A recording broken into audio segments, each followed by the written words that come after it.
ಅಂದರು ಹೇಳ್ತಾ ಇದ್ದಾರೆ. ಅದು ಸತ್ಯ ಸುಳ್ಳು ಅಲ್ಲ. ನಮ್ಮ ಪ್ರಶ್ನೆ ಅಮ್ಮಗಿರು ಒಬ್ಬ ಯಾವುದೇ ಮಾನವೀಯತೆಯನ್ನು ಮೌಲ್ಯವನ್ನು ಹೊಂದಿರುವಂಥ ಮನುಷ್ಯರಾದರೆ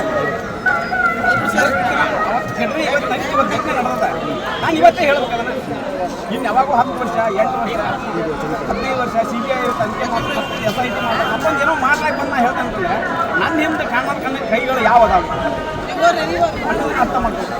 ಆ ಎಮ್ಮ ಬಂದು ಹೇಳ್ತಾ ಇದ್ದಾವೆ ಅಂತಂದ್ರೆ ಈಗ 10 ವರ್ಷ ಯಾವಾಗ್ಯದ ಗಟ್ಟಿ ಆಗ್ಯದ 13 ವರ್ಷ ಆಗ್ಯದ 13 ವರ್ಷ ಅಂತಂದ್ರೆ ಆ ಎಮ್ಮ 13 ವರ್ಷ ಏನು ಮಾಡ್ತಾರೆ ಅವ್ರಿಗೇನು ಇದು ಇರಲಿಲ್ಲ ಕಲ್ಪನೆ ಇರಲಿಲ್ಲ. ಯಾಕಂದ್ರೆ ಅವತ್ತು 13 ವರ್ಷದ ಮುಂದೆ ಗಟ್ಟಿ ನಡೆದಲ್ಲ ಇವತ್ತು ಬಂದು ಹೇಳ್ತಾ ಇರ್ತಲ್ಲ ಆ ಎಮ್ಮ ಮೆಮೊರಿ ಪವರ್ ಎಷ್ಟಲ್ಲ ಅದನ್ನು ಅರ್ಥ ಮಾಡ್ಬೇಕು. ಯಾಕಂತಂದ್ರೆ ಮನುಷ್ಯನ ಮೆಮೊರಿ ಅಂತ ಆಟೋಮೆಟಿಕ್ ಡಿಲೀಷನ್ ಇದು ತಕ್ಕಂತ ಇರ್ತೈತಿ ಅಂತ ಹೊತ್ತಾಗ ಅವತ್ತಿಂದ ಅವತ್ತಾದ್ರೆ ಫ್ರೆಶ್ ಮೆಮೊರಿ ಇರ್ತೈತಿ ತನಿಖೆ ಸೂಕ್ತವಾಗಿ ಆಗ್ತದೆ.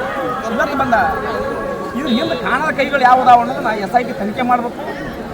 ಆನಂತರ ಅದು ನಿಜವಾಗ್ಲೂ ಏನಾದರೂ ಘಟನೆ ಆಗ್ತದೆ ಒಬ್ಬ ಯಾವುದೇ ಹೆಣ್ಣು ಮಗಳಿಗೆ ಯಾವುದೇ ಈ ದೇಶದ ಈ ಜಗತ್ತಿನ ಯಾವುದೇ ಹೆಣ್ಣುಮಗಳಿಗೆ ಅನ್ಯಾಯ ಆದರೂ ಅದಕ್ಕೆ ಸೂಕ್ತ ತನಿಖೆ ಆಗಬೇಕು, ಅವ್ರಿಗೆ ನ್ಯಾಯ ಸಿಗಬೇಕು ಅನ್ನೋದು ನಮ್ಮ ಆಗ್ರಹ. ಆದರೆ ಅದನ್ನು ಸರಿಯಾದ ಕ್ರಮದಲ್ಲಿ ಮಾಡಬೇಕು. ಅವ್ರು ಇಷ್ಟು ದಿನ ಯಾಕೆ ಬರಲಿಲ್ಲ ಅನ್ನೋದನ್ನ ಮೊದಲು ತನಿಖೆ ಮಾಡಬೇಕು. ಇಷ್ಟು ದಿನ ಆ ಎಮ್ಮ ಯಾಕೆ ಬಂದು ಹೇಳಲಿಲ್ಲ, ನಮ್ಮ ಸಮಾಜದ ಮುಂದೆ ಹೇಳಲಿಲ್ಲ, ನಮ್ಮ ಮೀಡಿಯಾ ಮುಂದೆ ಯಾಕೆ ಹೇಳಲಿಲ್ಲ, ತನಿಖಾಧಿಕಾರಿಗಳ ಮುಂದೆ ಯಾಕೆ ಹೇಳಿಲ್ಲ. ಅನೇಕ ನಮ್ಮ ವ್ಯವಸ್ಥೆ ಅದ, ಪೊಲೀಸಿನ ವ್ಯವಸ್ಥೆ ಅದ, ಪೊಲೀಸರ ಮುಂದೆ ಅವಾಗ ಹೇಳ್ಬೋದಿತ್ತಲ್ಲ, ಯಾಕೆ ಹೇಳಲಿಲ್ಲ. ಇದ್ರ ಮೊದಲ ತನಿಖೆ ಆಗಬೇಕು. ಆ ನಂತರ ಆ ಎಮ್ಮ ಹೇಳಿದ್ದನ್ನು ತನಿಖೆ ಮಾಡಿ.